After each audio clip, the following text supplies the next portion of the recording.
I think it's fair to say that DeAndre Ayton has become the new JaVale McGee. I mean, not too long ago, he proclaimed himself worthy of a max contract and said his name is Dominating. You just kind of sum up what you bring to both sides of the floor and to the team in general. Dominance. I bring dominance. My name is Dominating. However, since then, he's been setting some of the worst screens I've ever seen in my life. And more recently, Jokic faked him out so bad that he was looking like the Statue of Liberty. DeAndre Ayton isn't a bad player by any stretch, and the Warriors will never publicly admit it, but the truth is, the combination of what he says and his actions on the court might just earn him JaVale McGee's notorious title as the Shaq'd in a Fool legend.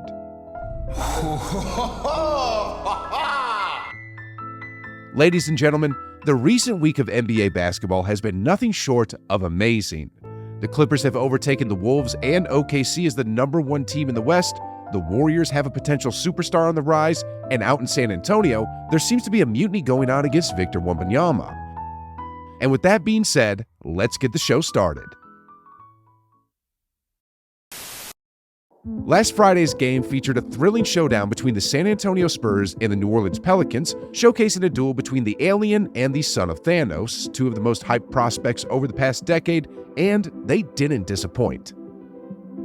I mean, Wanyama delivered a moment that was nothing short of astonishing when he elevated the ball up to rim level, only to opt for a pass to secure a better scoring option. Even CJ McCollum seemed surprised by Wanyama's play, indicating that it was a move that even he hadn't witnessed before. On the other side of the court, Zion was demonstrating that height isn't everything, that muscles and sheer power can also get the job done, as he went off for a game-high 33 points. As the game progressed, the competition remained tight until the fourth quarter, where it appeared as though Wanyama was facing a sort of mutiny.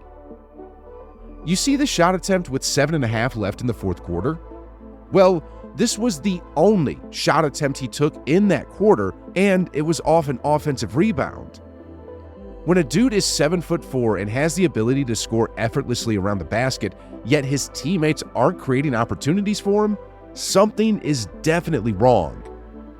In fact, with the Spurs down 1 point with just 3.8 seconds left on the game clock, Coach Popovich actually drew out a play for Wanyama, but Devin Vassell wanted to be Batman and chose to take matters into his own hands as he bypassed a clear pass to Wanyama and instead took a shot that ultimately clanked off the back of the rim.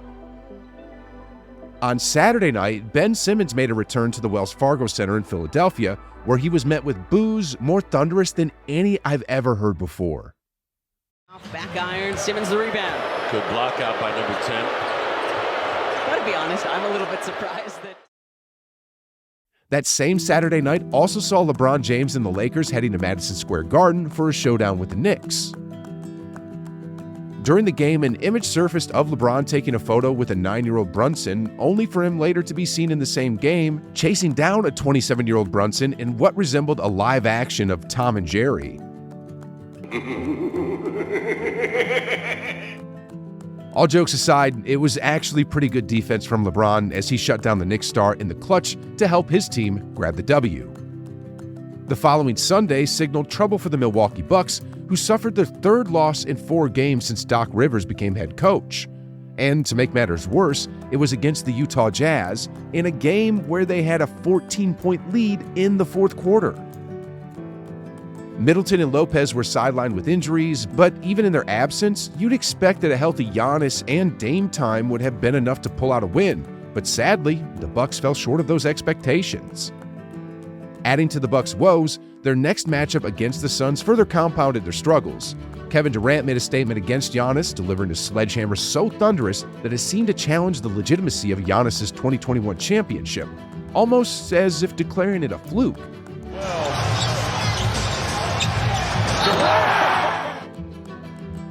On the other side of the same coin, however, this game really showcased how frightening the Suns team could be when their big three of Beal, Booker, and KD are healthy.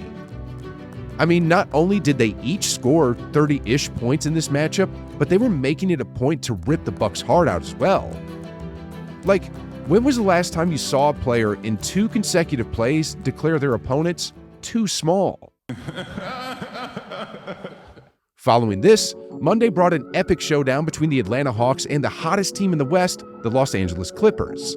In a game where the Hawks put up 144 points while shooting over 50% from the field and 50% from beyond the arc, you'd think they'd win the game. But yet, this game turned into a testament of just how formidable the Clippers are. Russell Westbrook was looking like a sixth man of the year. James Harden was looking like a regular season MVP. Kawhi Leonard was looking like a finals MVP. And Paul George was making sure the entertainment was suitable for all ages with a PG-13 rated performance. This collective effort highlighted just how lethal the Clippers can be when firing on all cylinders.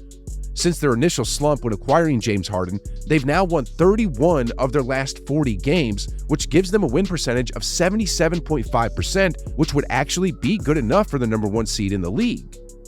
And just like that, the Mavericks announcer who had harshly criticized Harden seems somewhat misplaced now and looking a bit embarrassed by his premature judgment. Monday also showcased the rise of Jonathan Kuminga. In the Warriors matchup against the Nets, Kuminga made a statement to the NBA world that there's a second star now in Golden State. If Steph Curry is a flamethrower, then Kuminga is a sledgehammer, and a pretty lethal sledgehammer if you ask me. As of late, he's been mastering how to play two-man games alongside the Splash Brothers, which has him looking like an all-NBA caliber player. Now, what would make this squad even more lethal is if they got Andrew Wiggins back. Klay Thompson high off the glass. Wiggins right there. Gary Payton very close to returning. Luckily for Golden State, Wiggins came back sooner than later and showed just how deadly the Warriors could be if he reverted back to the 2022 Wiggins, and that's exactly what happened in this game against Philly. I know Joel Embiid is out due to injury, but the Warriors stomped the 76ers, winning by 23 points, even with Steph Curry having an off game with just 9 points. We're all aware that the Warriors are currently sitting outside the play-in picture, but with over 30 games left in the regular season, and with the way they've been currently trending, there's a lot to be excited for when it comes to Golden State. Especially when you consider the fact that of all the teams in the Western Conference with playoff hopes, they have the easiest remaining schedule. One good 10-game winning streak would literally change the entire narrative when it comes to the Warriors. Tuesday had a lot of unexpected NBA action. During a matchup between OKC and the Utah Jazz, Shai Gilgeous-Alexander demonstrated why he's considered a top MVP contender. In this game, he had his defender on skates, looking like a Disney on Ice performer, but unfortunately, he missed the shot. This play could have easily been a top 10 highlight of the year had he finished.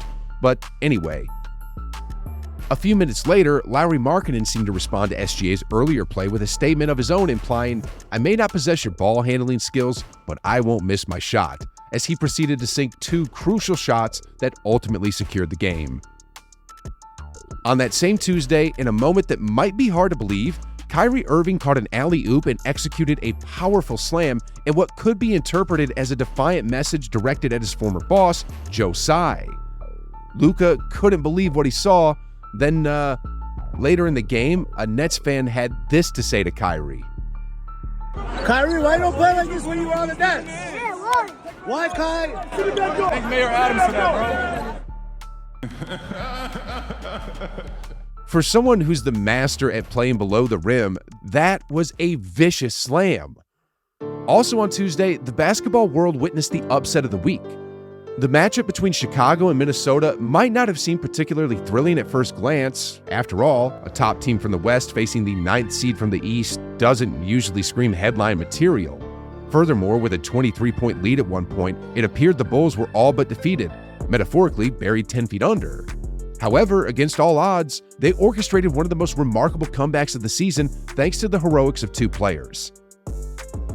Kicking off the second half, Kobe White transformed into a Steph Curry-like figure, hitting 7 out of 9 from beyond the arc.